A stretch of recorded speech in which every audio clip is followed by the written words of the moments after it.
Bonjour à toutes et à tous et bienvenue à tous les fans de football, j'espère que tout le monde va bien. Aujourd'hui je suis très heureux de vous retrouver les amis pour le premier avant-match officiel de la saison 2024-2025. Premier match et en plus premier match qui compte pour un trophée, histoire que le Real Madrid puisse pourquoi pas rentrer tambour battant dans sa saison, prendre de la confiance, accueillir comme il se doit les Hendrick, les Kylian Mbappé par un trophée. Aider pourquoi pas aussi Ancelotti à égaler ou dépasser Miguel Munoz comme étant l'entraîneur le plus titré de l'histoire du Real Madrid et surtout de l'autre côté, lancer une saison qui peut être importante et qui peut être historique à tous les niveaux. Mais en tout cas, le Real aura fort à faire car sur le papier, malgré la différence de niveau et aussi d'institution, de budget, tout ça, l'Atalanta Bergame sait que sur 90 ou 120 minutes, ils peuvent prendre n'importe qui. Ils l'ont montré contre Liverpool, contre Leverkusen, ils ont peur de rien. Coaché par un Gasperini qui est en place depuis 2016, qui a une tactique impressionnante à tous les niveaux qu'on va détailler ensemble tout à l'heure, mais un groupe qui est soudé, qui n'a rien à perdre et qui savent qu'un Real Madrid à la mi-août n'est pas encore prêt physiquement, n'a pas fini sa préparation, avec des joueurs qui vont manquer de rythme parce que beaucoup d'internationaux sont revenus ou sont à peine revenus et n'ont pas joué en tout cas de matchs amicaux. Donc forcément, c'est maintenant ou jamais pour eux de faire la différence contre le plus grand club du monde. Donc aujourd'hui, petit avant-match, on va parler bien sûr du Real plutôt dans la deuxième moitié de la vidéo, mais d'abord on parlera de l'Atalanta, leur grande saison dernière sur tous les tableaux qui étaient impressionnantes, leur tactique, leur effectif, comment ils jouent globalement, comment les battre et bien sûr le pronostic et la composition du Real Madrid. C'est le premier avant-match d'une longue série les amis sur tous les tableaux avec des nouveaux formats de compétition comme la Ligue des Champions, nouveau mondial des clubs, tout ça. Beaucoup de clubs vont rejoindre la chaîne au niveau des analyses et de l'actualité, donc n'hésitez pas à vous abonner pour suivre le meilleur du football européen et surtout de la Liga et du Real Madrid et surtout si vous aimez mon travail. Et merci à ceux qui laissent un pouce bleu, qui commenteront le pronostic de ce match-là pour savoir qui entre vous et moi aura le plus raison après ce match. Alors pour faire un bilan rapide de la saison dernière de l'Atalanta, ils ont quand même été 4e de Serie A pour accrocher le wagon de la Ligue des Champions. Ils ont eu des moments de mou dans la saison mais ils ont quand même fait une belle remontée au niveau du classement avec de belles victoires contre de belles équipes. 3e top attaque avec 72 buts marqués, top 6 en défense, 42 buts encaissés. Donc une équipe qui encaisse quand même pas mal de buts par rapport au Real Madrid qui en avait encaissé par exemple même pas 20 en Liga la saison dernière, tu vois. Une équipe quand même qui marque beaucoup, donc qui montre quand même qu'on est dans un championnat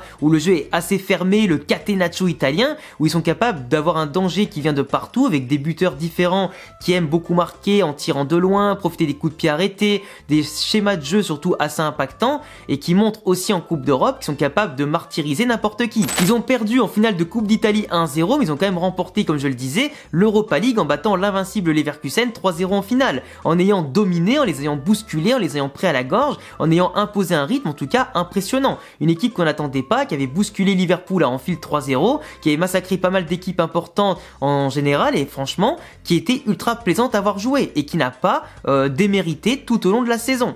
On a un coach Gasperini qui, comme je le disais, impose énormément de choses, gros volume d'entraînement, intensité, pressing de tous les instants, il veut que son équipe profite de la moindre erreur de l'adversaire avec un placement qui voudra toujours au niveau défensif avec un marquage individuel ou de zone qui permet d'avoir une équipe aussi très travaillée, intelligente, qui coulisse bien, qui comble les espaces, qui arrive bien à se projeter avec un bloc assez haut qui contient les adversaires. Même contre une équipe qui joue bien au ballon, qui est physique, ils ne reculent jamais, ils défendent en attaquant, en avançant et c'est ça aussi la clé de l'Atalanta qui est positionnée en 3-4-2-1 en phase offensive ou en 4-5-1 ou 5-4-1 en phase défensive. Une équipe qui justement fait concerner tout le monde dans le jeu à tous les niveaux. Une équipe qui est intelligente et qui, malgré les départs de grands joueurs à chaque fois qui font une belle saison en Italie ou en Europe parce qu'ils sont souvent pillés de gauche à droite, Gasperini a imposé un style, une tactique, des principes de jeu qui ne seront jamais détournés peu importe l'adversaire. Peu importe l'adversaire qui joue avec du pressing,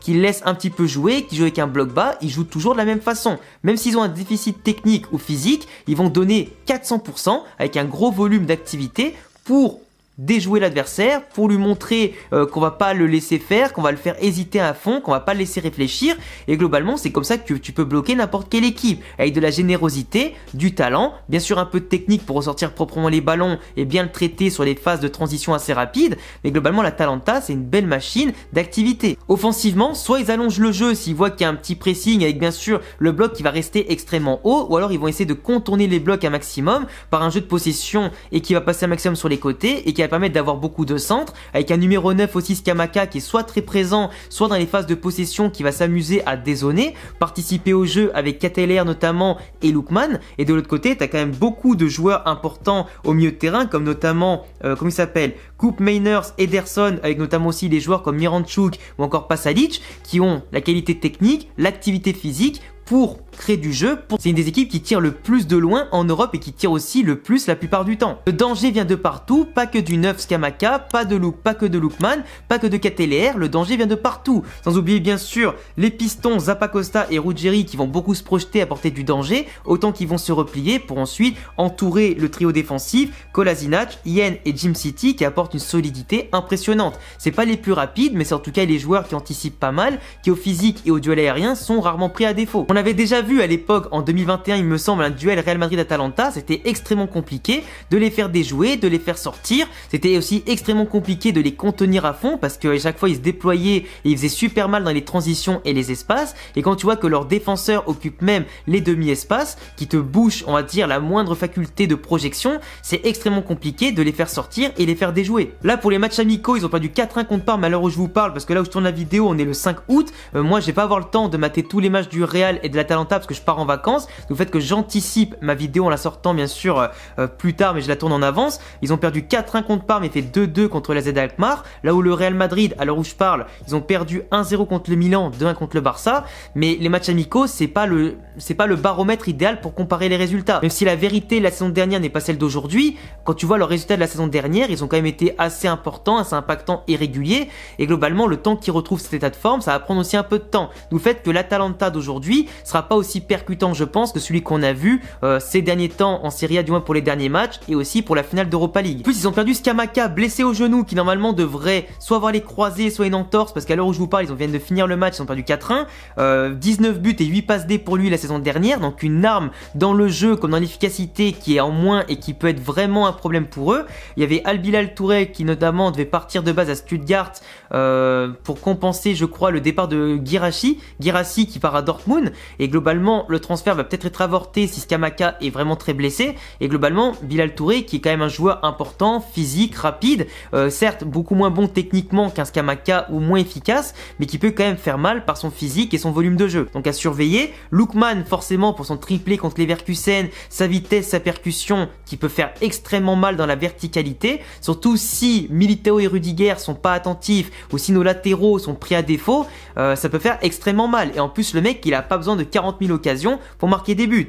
Derrière t'as aussi, comment il s'appelle, de leur côté t'as Zaniolo qui vient de signer après avoir vagabondé après ses croisés entre la Roma, entre Aston Villa, Galatasaray. C'est pas le joueur de base qu'on aurait imaginé parce que il avait un grand talent, un grand potentiel. Là aujourd'hui à l'Atalanta il revient au pays, il a l'occasion peut-être avec Gasperini de repasser un cap malgré ses longues blessures, mais quelqu'un qui n'a pas le rythme, qui n'est pas régulier, donc forcément c'est peut-être pas lui un danger important, mais qui a quand même de l'expérience et du talent pour faire la différence sur quelques occasions, donc à ne pas négliger. Après ils ont quand même vendu des mecs comme Hans Antebauer notamment en défense, ils ont vendu Zapata qui était important en termes physiques, de vitesse et de but marqué et d'expérience qui part du coup au Torino, et comme je disais Coupe Mainers qui peut peut-être partir à la Juve, du coup à surveiller, parce que déjà qu'ils ont perdu Scamacca en attaque, s'ils perdent Coupe Mainers au milieu de terrain, même si Gasperini aime bien faire rentrer tout le monde dans le même moule, la tactique etc, il y a du talent individuel qui ne se compense pas malheureusement, du moins pas sur tous les matchs. Donc pour moi déjà, les clés du match pour notamment déjouer un peu le plan de l'Atalanta, c'est vraiment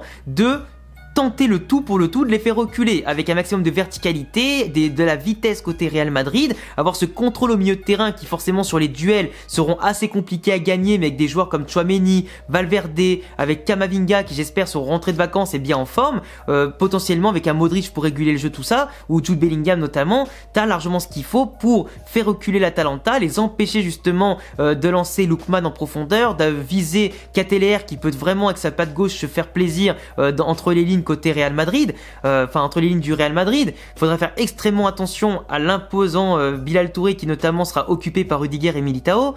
Les pistons qui doivent pas prendre le meilleur sur nos latéraux à nous, du coup Ferland Mendy ou Fran Garcia, on ne saura pas lequel va jouer encore, ou Vasquez et Carvajal de l'autre côté, on ne sait pas encore qui va jouer vraiment, mais je pense que ce sera plutôt Vasquez et Fran Garcia ou au moins Ferland Mendy et Vasquez de l'autre côté, parce que Carvajal reviendra à peine, il pourra pas jouer 90 minutes, c'est pas possible.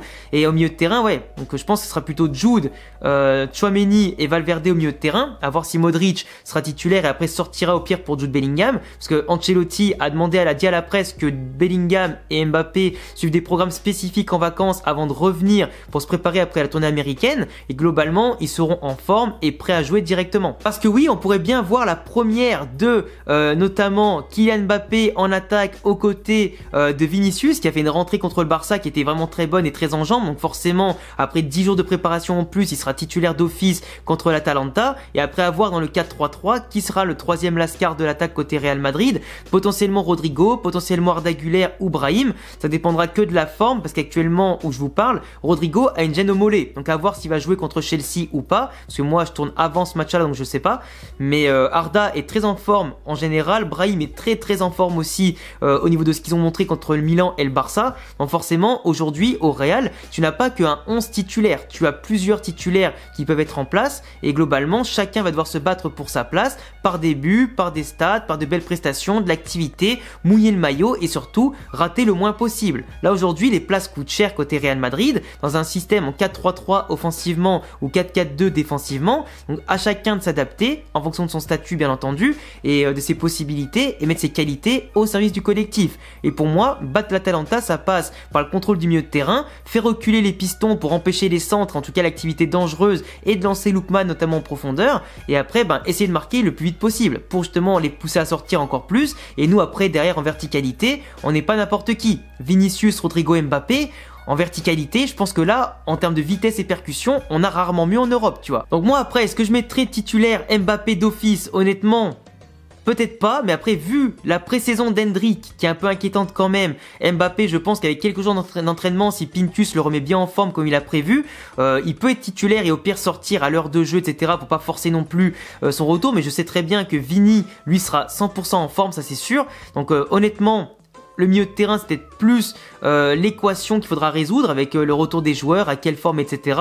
Je sais que Camavinga est déjà très affûté, que Valverde et Tchouaméni le seront aussi, donc à voir aussi. Mais globalement, les joueurs déjà en place durant la pré-saison peuvent largement faire le boulot. J'ai confiance pour remporter un premier trophée dès le premier match. Après, c'est vrai qu'en défense, pendant les matchs amicaux contre Milan et le Barça, c'était catastrophique côté Real Madrid. Donc s'il vous plaît, verrouillez les couloirs, mettez un peu le pied. Militao, Rudiger, on se réveille s'il vous plaît sur les centres pour pas qu'on en encaisse plein. Côté Atalanta qui aime bien mettre des centres et frapper de loin, etc. et beaucoup bouger, avec beaucoup de permutations. Donc on essaye d'être un peu attentif et de bouger ses fesses. Et si possible, d'avoir un bloc plus resserré et qui ensuite se déchaîne offensivement. Et si on commence à prendre l'eau, qu'on commence à perdre les duels, qu'on n'est pas attentif et tout, et qu'on commence à prendre des nombreuses occasions, là je vous dis, je pense que ça passera pas, tu vois. On n'a pas éternellement de la chance. Donc au niveau de mon pronostic, je pense qu'on partira plus sur un 3-1 côté Real Madrid, qui serait plutôt pas mal, qui mettrait la confiance, qui marquerait des buts. Je pense qu'on pourrait peut-être subir l'ouverture du score et après réagir comme on sait le faire. Mais en tout cas, ça va être un très beau match, très difficile à prédire, et je pense que il va y avoir des surprises. En espérant pas de blessures, pas d'erreurs connes, essayer de tout faire dans le bon sens du jeu, se faire plaisir et repartir avec un trophée. Mais ce serait quand même triste que le premier match d'Mbappé se solde par une défaite et en plus sans le trophée quoi. Enfin bref les amis, j'attendrai tout ce que vous pensez de ma vidéo, mon analyse et en tout cas de ce match là de Super Coupe d'Europe. N'hésitez pas à vous abonner, faire vos pronostics et analyses en commentaire. Le petit pouce bleu fait toujours plaisir et après il y a tous mes réseaux en description comme Insta, Twitter et Twitch pour me suivre en dehors des vidéos. Et à bientôt les gars pour prochaine vidéo. Ciao.